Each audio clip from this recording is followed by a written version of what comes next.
So, good evening. Eto na naman ako.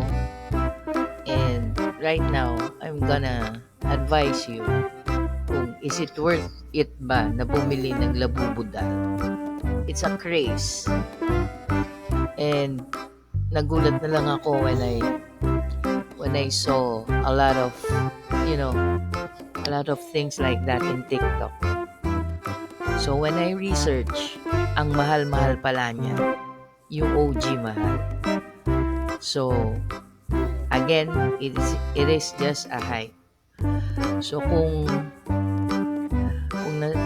nape-pressure ka para lang sumunod sa uso, it's either na bumili ka ng original or bibili ka ng class A or imitation or whatever you call it.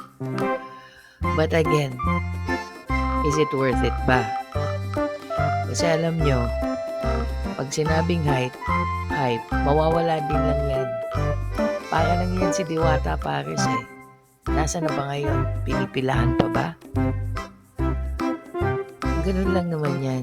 Kaya hayaan nyo na yan sa may mga pera. Ngayon, kung may pera naman kayo at wala kayong pakialam, wala kayong magawa sa pera nyo, fine.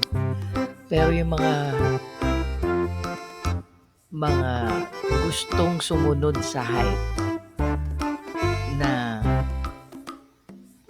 magsasakripisyo para lang makabili ng urig, eh hindi na po yata practical yun. Okay?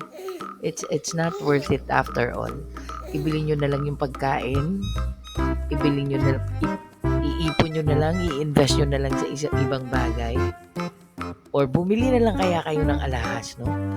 Kasi yung presyo ng isang labubo na 2,000 plus, or yung isa lang di ba 6 sila sa isang box? Well, I am not really familiar with it.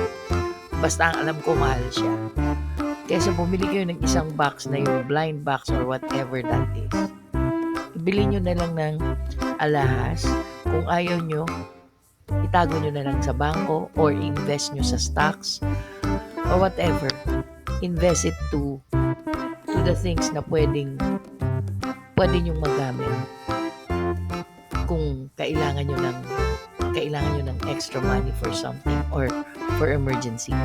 Kasi ang labubo, I'm sure, pwede nyong i-resell pero mahirap pag may emergency, at definitely hindi nyo siya pwedeng isanla pag may emergency.